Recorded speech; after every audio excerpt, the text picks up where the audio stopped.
Hey everybody, I was tagged by JD Estrada to do the rapid fire book tag questions. So let's get to it. Ebooks or paperback? I love a paperback. I love a paperback for the reason that I like to collect them. I like to get author signatures on them. But I gotta tell you, I read better with ebooks. I just do. I don't know why. I don't know if it's the counter or the way it's formatted. Just the idea you can swipe and keep going. But I find myself a better reader with an ebook, so I'm going to go with ebook. Paperback or hardback? I think I just answered that question with the first question.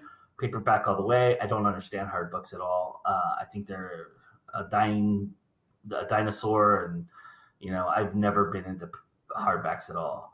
I think they take up way too much space on your shelf, and damn it, that you have to create a bigger shelf for them. Yeah, online or in-store book shopping. I really love to go in-store book shopping, but there's just not enough of them anymore. They just, and plus that I have a Kindle, so I have to go online to load my Kindle for the most part. I mean, I know Amazon's created new bookstores, and I don't know if you can download from their bookstore. I would assume you can, but I mean that's just something new. So I have to admit I do most of my shopping online now. Trilogies or series? All right, now I know I'm going to ruffle some feathers with this, but just hear me out. Trilogies are better simply because everything has a beginning, a middle, and an end. Our whole entire lives begin, we have a middle, we have an end. Three act structures, for screenplays, for plays, they're all written in three acts, a beginning, a middle, and an end.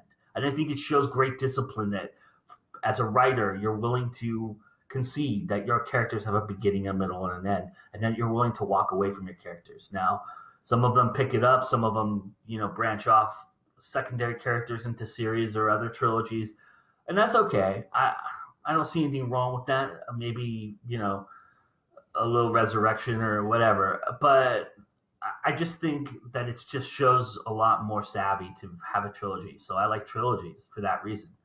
Heroes or villains?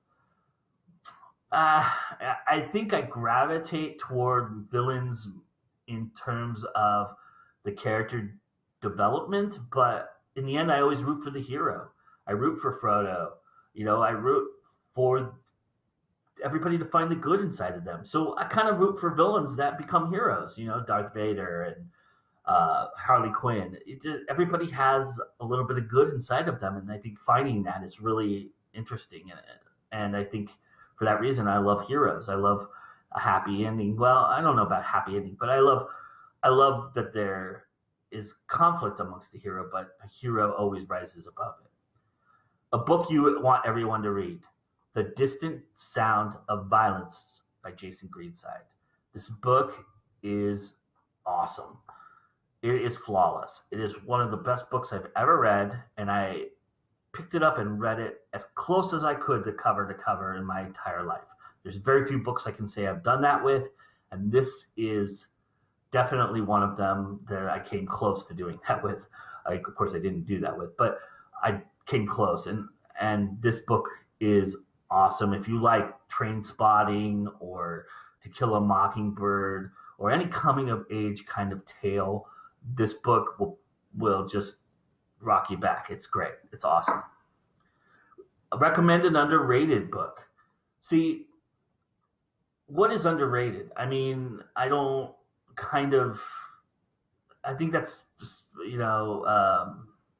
subjective to a lot of people.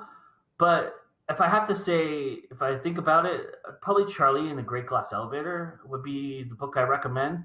I can remember as a kid when it came out, and remember when people were reading that series, the Charlie Bucket series, that they were enthralled by Chocolate Factory, couldn't wait to read the Glass Elevator, and then all of a sudden they were just kind of like blah. And I was the complete opposite actually.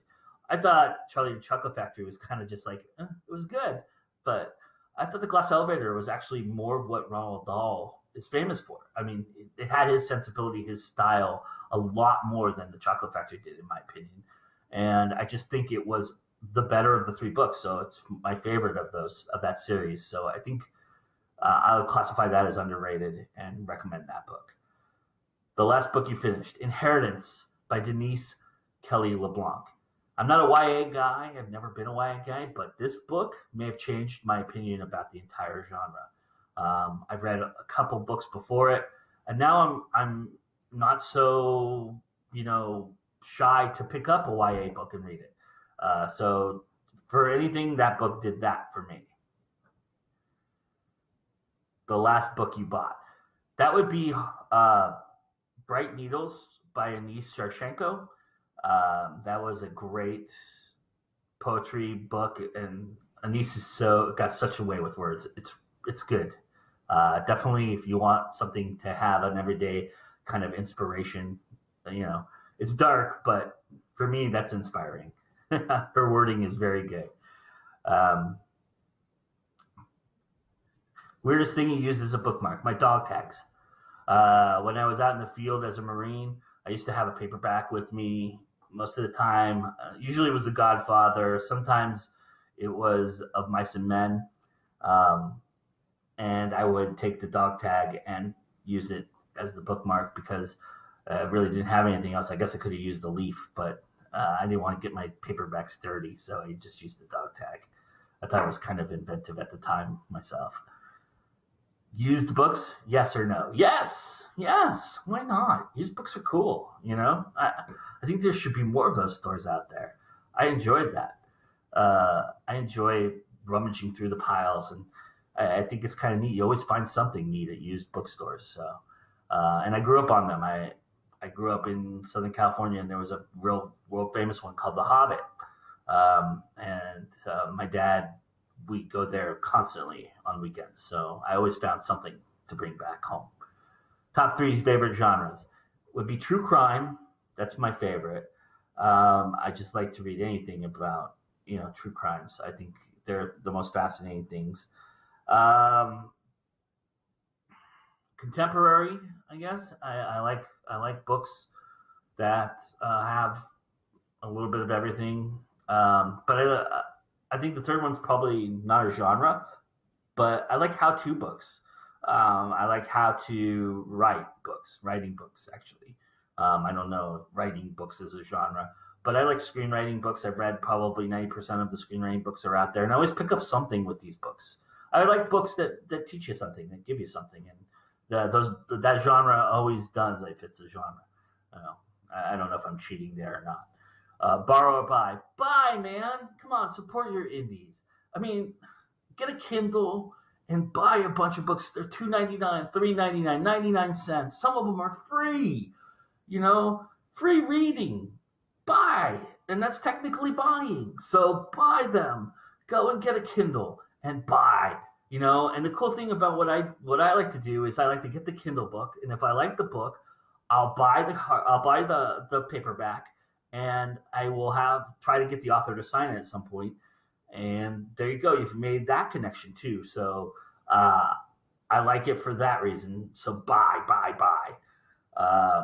Characters or plot? I gravitate toward characters. Characters get me interested in the book, but plot always makes me stay. Because ultimately the decisions the character makes and the direction it goes and the things that happen to that character are what the book is, what the book drives to the end for. But character-driven stories are interesting. That's why I like true crime, because they're very much about getting inside of the head of a killer or a victim, and it's very fascinating. It's interesting stuff. So characters are definitely the thing that I gravitate towards, but plot makes me stay. Long or short books? I really don't have a preference, to be honest. How about we just say good books? I like good books. Long or short chapters? I like short chapters for the simple reason that they're usually quite they're quite inventive. They're quite usually they have a little panache to them and a little flair or something kind of cheeky about them. So I always like short chapters for that reason. But I really don't care either way. I'll read both. There's not a reading preference that I have. Name the first books you think of. Okay, let's see. Anatomy of a Darkened Heart by Christy Stratos. I'm sorry, Christy Stratos. Da Vinci Code by Dan Brown. We all know who that was by. And Fight Club. Fight Club by Chuck. I'm going to butcher his name. Palahniuk. I think. I don't really know how to say his name, honestly. But 3 really great books, actually. Books that make you laugh or cry. Is it asking me which I prefer? Well, the ones that make me laugh, I would prefer, actually. The first book that was really laugh out loud for me, a great book if you want to laugh really hard, is A.J. Jacobs' Year of Living Biblically. Funny ass book. One of my favorite books to read and laugh to. And I still laugh every time I read it. The first one that made me cry was probably Charlotte's Web. So I prefer laughing, though, if that's the answer to that question. Our world or fictional world? Our world. Our world's so fascinating. I mean, yeah, fictional worlds are cool, and it's very inventive and interesting how people invent worlds and escape, and that's always fun. But our world, just to me, I just feel like I'm so much more a part of that author's experience if they're in our world writing, or if I'm reading about something in our world that makes me learn, makes me a better person. So I like our world for that reason. Audiobooks, yes or no? Probably no, to be honest. I have had a couple, and I just don't find them as fascinating as my imagination. And they usually disappoint me, so I'd say no. Do you ever judge a book by its cover? All the time. If it's an amateur cover, or if it's one of those covers where somebody bought the cover, and I've seen it a couple times, and they just kind of manipulated a certain something or did this, I tend to not want to pick up that book. I know that's probably a bad way to be, but oh well, that's how I am. Book to movie or book to TV adaptation? To movie, fuck commercials, man. Fuck dragging shit on. TV movies drag stuff on because you got to wait till the next episode the next week. Screw that, man. I just want to sit for 3 hours, engulf myself into whatever the plot is and enjoy that. I know that movies tend, because of their abridged status, tend to leave a lot of stuff out of books, but you know what? I kind of like seeing somebody else's interpretation of a book sometimes. And they're not always great, but I'd much rather sit for 2.5 hours than sit for 15 hours, waiting for the commercials to end, or having to even fast forward, even if I DVR it and fast forward it. Blah. Movie or TV show you preferred to its book? Probably Lord of the Rings. Lord of the Rings. I mean, I love what Peter Jackson did. Return of the King is probably one of my top 20 films of all time. I just love the emotion it invokes, and I know that the book does that similarly, but I just can't get past all of the extra crap that Tolkien puts in there, the songs and the poems and the extra prologues and the 1,500 endings. I mean, to me, I just want to get to the point. I think Peter Jackson did capture what I really liked about Lord of the Rings, and I loved the movie. I really did, especially the first one and the last one. Second one, but I felt the way about the books too, to be honest.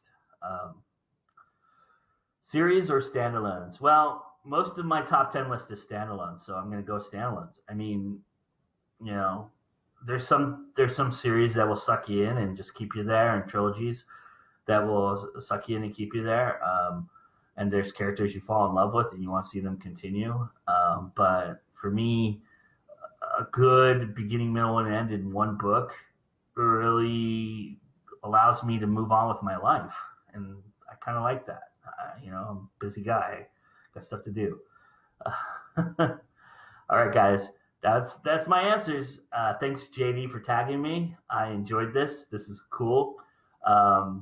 He tagged a bunch of people that I already know. I'll tag Gina Kubo and Angela B. Chrysler and Timothy Bateson. And anybody else who wants to do this, everybody do this.